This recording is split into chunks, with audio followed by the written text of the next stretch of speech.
नमस्कार दोस्तों, good morning. कैसे हो, क्या हाल चाल है आपका। आज की स्पेशल क्लास है आपकी synchronous motor. Synchronous motor second year वालों के लिए स्पेशल क्लास चल रही थी, उसमें अपना टॉपिक चल रहा है। टॉपिक का नया नाम है सिंक्रोनस मोटर। तो सिंक्रोनस मोटर की बेसिक जानकारी सामान्य सिंक्रोनस मोटर तक हो गई थी अपनी, है ना। तो उसके बाद में जो अगली मोटर आती है आपकी ऑटो सिंक्रोनस मोटर। क्या? Auto synchronous motor. अब ऑटो सिंक्रोनस मोटर भी कितने प्रकार की होती है? 2 प्रकार की। तो अपन देखो, पहले तो बेसिक जानकारी देखते हैं। जैसे कि अपन इस मोटर के अंदर सामान्य प्रकार की सिंक्रोनस मोटर होती है, उस मोटर का जो रोटर होता है, वह रोटर इस तरीके से होता है।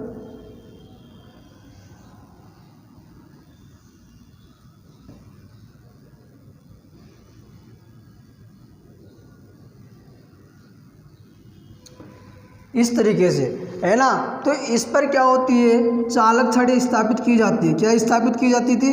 चालक छड़ी स्थापित की जाती है। अब ये चालक छड़ी सीधी ना होकर, समांतर में ना होकर तिरछी स्थापित की जाती है। जैसे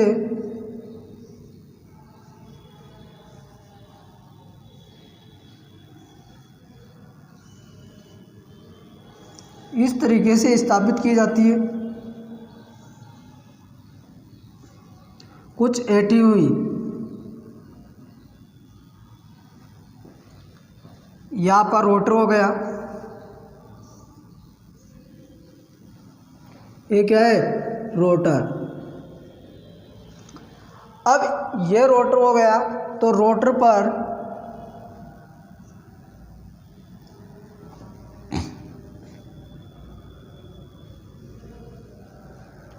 रोटर कितने प्रकार के?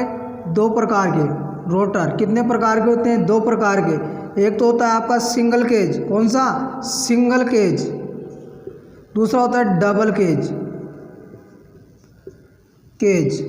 Single cage. सिंगल केज के अंदर केवल चालक छड़े होती है। चालक छड़े किसकी होती है?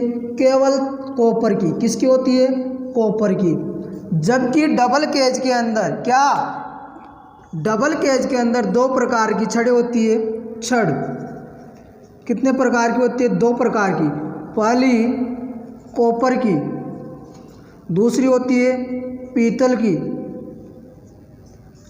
ये अपन पढ़ेंगे 3 फेज मोटर के अंदर। किसमें? 3 फेज में। अब भैया अपन पढ़ रहे हैं सिंक्रोनस मोटर। जिस सिंक्रोनस गुणन गति पर जो मोटर स्टार्ट होती है, क्या? जिस सिंक्रोनस स्पीड पर जो मोटर स्टार्ट होती है, वही क्या कहलाती है? Synchronous motor. कौन सी मोटर? Synchronous motor. यानी जिस गुणन गति पर कार्य करती है वही सिंक्रोनस मोटर कहलाती है। अब सिंक्रोनस मोटर,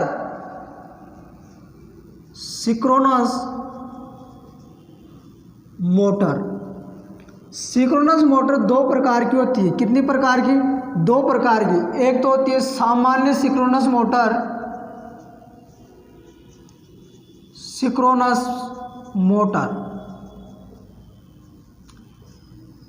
एक होती है आपकी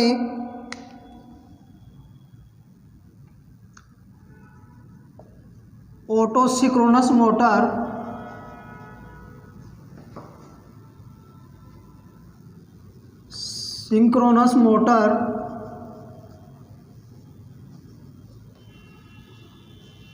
अब ऑटो सिंक्रोनस मोटर कितने प्रकार की होती है? 2 प्रकार की। कितने प्रकार की होती है? 2 प्रकार की।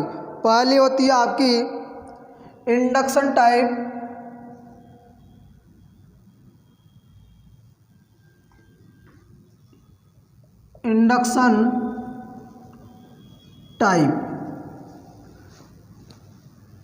एक होती है आपकी सैलिएंट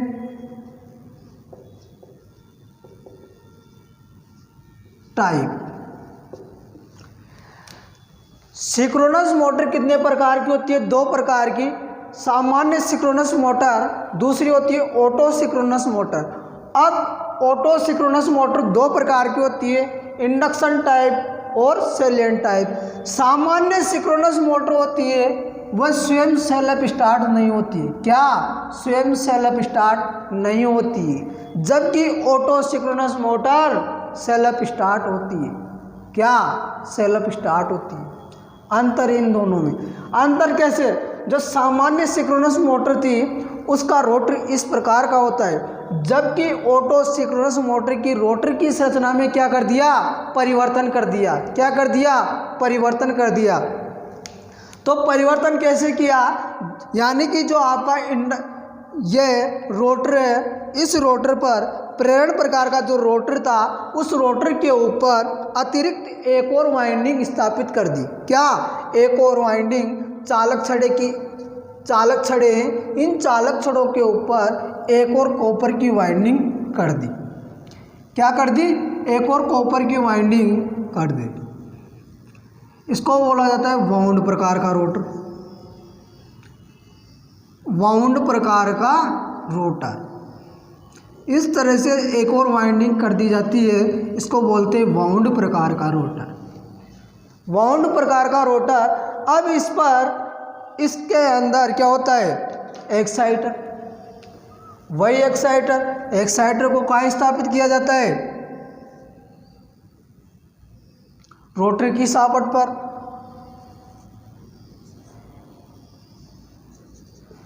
इस तरीके से वाइंडिंग को क्या किया जाता है? उत्तेजित। रोटर पर कितने प्रकार की वाइंडिंग करती है? 3 फेज प्रकार की। 3 फेज किस प्रकार की? 3 फेज। और 3 फेज वाइंडिंग कितने डिग्री के एंगल पर स्थापित की जाती है? 120 डिग्री के एंगल पर। कितने डिग्री के एंगल पर? 120 डिग्री के एंगल पर। तो दोस्तों इस तरह से इसका रोटर होता है और रोटर पर 3 फेज वाइंडिंग स्थापित की जाती है, और इनका संयोजन 3 स्लिप रिंगों से जोड़ा जाता है। किससे? 3 स्लिप रिंगों से जोड़ा जाता है 3 फेज वाइंडिंग को, और एक रिओस्टेट के द्वारा इसको कंट्रोल किया जाता है। किसके द्वारा? रिओस्टेट के द्वारा। तो अपन देखते हैं ऑटो सिंक्रोनस मोटर। अब ऑटो सिंक्रोनस मोटर का जो भाग होगा आपका इंडक्शन टाइप। क्या? Induction type. अब इंडक्शन टाइप में देखते हैं अपन, सबसे पहले जो भाग आएगा आपका वह इंडक्शन टाइप।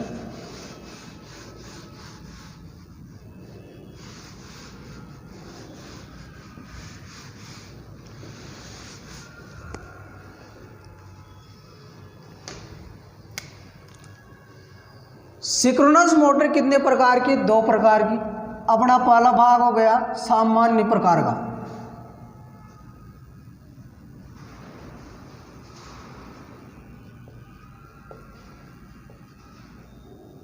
मोटर,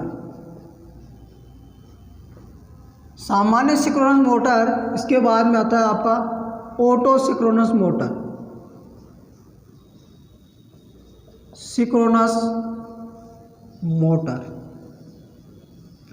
अब ऑटो सिंक्रोनस मोटर भी कितने प्रकार की? 2 प्रकार की।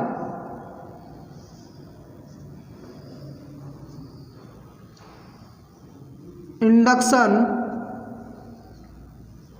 Type auto synchronous motor.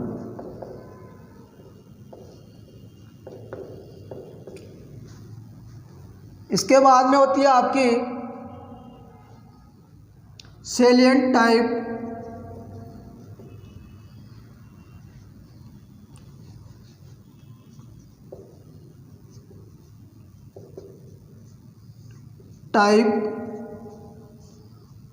Auto synchronous motor.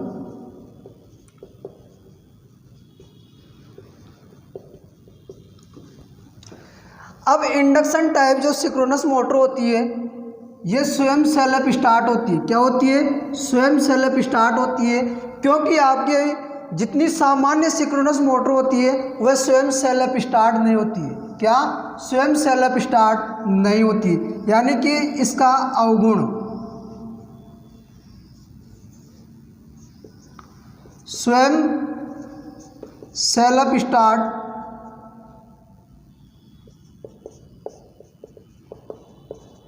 नहीं होती। इसकी तुलना में सामान्य सिंक्रोनस मोटर की तुलना में इंडक्शन टाइप मोटर स्वयं सेल्फ स्टार्ट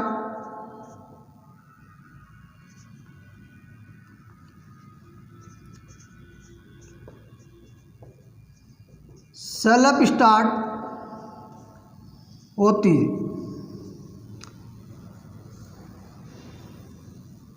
इंडक्शन टाइप जो ऑटो सिंक्रोनस मोटर होती है इकाई पावर फैक्टर पर कार्य करती है। इकाई पावर फैक्टर पर कार्य करती है। किस पर कार्य करती है? इकाई पावर फैक्टर पर कार्य करती है। जो आपकी इंडक्शन टाइप सिंक्रोनस मोटर है वो किस पर कार्य करती है? इकाई पावर फैक्टर पर कार्य करती है। Induction type auto synchronous motor स्वयं सेल्फ स्टार्ट होती है और इकाई पावर फैक्टर पर कार्य करती है। किस पर कार्य करती है? इकाई पावर फैक्टर पर। जो इसका रोटर होता है क्या? घूमने वाला भाग। देखो induction type auto synchronous motor का घूमने वाला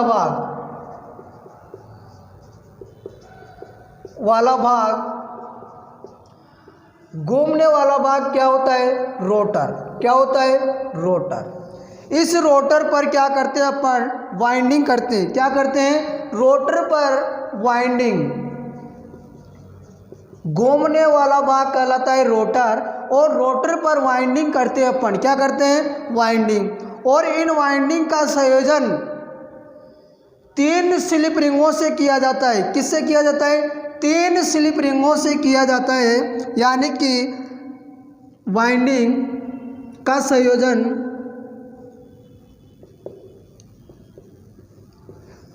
3 स्लिप रिंग 3 फेज स्लिप रिंगों से किया जाता है। किससे किया जाता है? स्लिप रिंगों से किया जाता है। इस वाइंडिंग का संयोजन 3 स्लिप रिंगों से किया जाता है और 3 स्लिप रिंगों का संयोजन 3 फेज रिओस्टेट से किया जाता है। किससे किया जाता है? इनका संयोजन 3 फेज रिओस्टेट से किया जाता है। रिओस्टेट से किया जाता है। किससे किया जाता है? 3 फेज रिओस्टेट से किया जाता है। 3 स्लिप रिंगों का संयोजन 3 फेज रिओस्टेट से किया जाता है और 3 फेज रिओस्टेट को कहाँ लगाया जाता है? परिपथ के बाहर।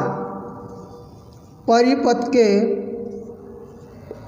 बाहर 3 फेज रिओस्टेट को लगाया जाता है परिपथ के बाहर।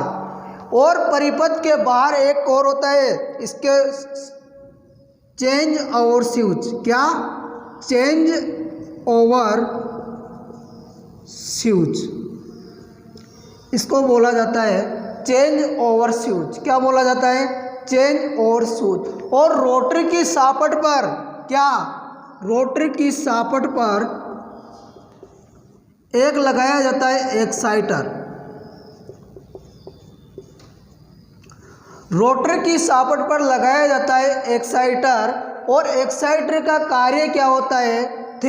इस वाइंडिंग को क्या करता है? उत्तेजित। एक्साइटर के द्वारा वाइंडिंग को क्या किया जाता है? उत्तेजित। क्या किया जाता है? उत्तेजित। और salient induction type auto synchronous motor का उपयोग सीमेंट मशीनों में किया जाता है। इसका उपयोग की बात करते हैं अपन। Induction type auto synchronous motor का उपयोग होता है सीमेंट मशीन में किया जाता है। दूसरा कार्य होता है इसका रोलिंग मिलों के अंदर किया जाता है। तीसरा कार्य होता है पेपर मिलों के अंदर इसका उपयोग किया जाता है। कहाँ किया जाता है? पेपर मिल के अंदर। यानी कि आपकी ऑटो सिंक्रोनस मोटर सामान्य प्रकार की मोटर में तुलना, यानी कि सबसे पहले ऑटो सिंक्रोनस मोटर स्वयं सेल्फ स्टार्ट होती है। क्या होती है? स्वयं सेल्फ स्टार्ट होती है। इसके अंदर एक घूमने वाला चुंबकीय क्षेत्र बनता है। क्या बनता है? घूमने वाला चुंबकीय क्षेत्र कहाँ बनता है? स्टेटर पर। और स्टेटर पर घूमने वाला चुंबकीय क्षेत्र बनता है तो आपका रोटर भी कार्य करेगा और मोटर स्वयं सेल्फ स्टार्ट हो जाएगी। किस वजह से? इस वजह से। अब इसके बाद में देखते हैं अपन induction type auto synchronous motor का घूमने वाला भाग कहलाता है रोटर। क्या कहलाता है? रोटर। और रोटर किस प्रकार का होता है? इसके अंदर वाउंड प्रकार का रोटर प्रयोग किया जाता है। कैसा? वाउंड प्रकार का। वाउंड प्रकार के रोटर के ऊपर यानी रोटर चालक छड़े होती है, उन चालक छड़ों के ऊपर भी एक और वाइंडिंग स्थापित कर दी जाती है तो इस रोटर का नाम पड़ जाता है वाउंड प्रकार का रोटर। किस प्रकार का? वाउंड प्रकार का रोटर। तो यानी कि इस वाउंड प्रकार के रोटर पर जो वाइंडिंग होती है उस वाइंडिंग का संयोजन किससे होता है? 3 फेज बाह्य रिओस्टेट से। किससे? 3 फेज बाह्य रिओस्टेट से। और इस रिओस्टेट का अन्य नाम है, इसको परिपथ के बाहर लगाया जाता है। ये स्टार्टर की तरह कार्य करता है, मोटर को स्टार्ट करने में कार्य करता है। यानी कि मान लो सप्लाई देते हैं अपन, क्या देते हैं? सप्लाई देते हैं। अगर पूरी की पूरी सप्लाई रोटर में दे दी जाए या स्टेटर में दे दी जाए तो क्या होगा? करंट पूरी तरह से जाएगा और वाइंडिंग जल जाएगी। उसे जलने से बचाने के लिए यानी रोटर के अंदर पूर्ण विद्युत वाहक बल उत्पन्न करने के लिए 3 फेज रिओस्टेट से सही कनेक्ट किया जाता है सप्लाई को। इसलिए इसको परिपथ के बाहर लगाया जाता है और इनका कार्य 3 स्लिप रिंगों से जोड़ा जाता है। यानी रोटर की जो सापट होती है उस पर 3 स्लिप रिंग लगी जाती है। कितनी? 3 स्लिप रिंग। और रोटर की सापट पर एक एक्साइटर होता है। उस एक्साइटर का कार्य होता है फील्ड वाइंडिंग को उत्तेजित करना और एक्साइटर के द्वारा उत्पन्न विद्युत वाहक बल का मान होता है यानी कि 110 से 250 वोल्ट डीसी। काफी बार एग्जाम में पूछा जाता है कि रोटर की सापट पर एक्साइटर लगाया जाता है, वह एक्साइटर के द्वारा उत्पन्न वोल्टता का मान होता है 110 से 250 वोल्ट डीसी। ध्यान में रखना है डीसी, एसी नहीं, डीसी।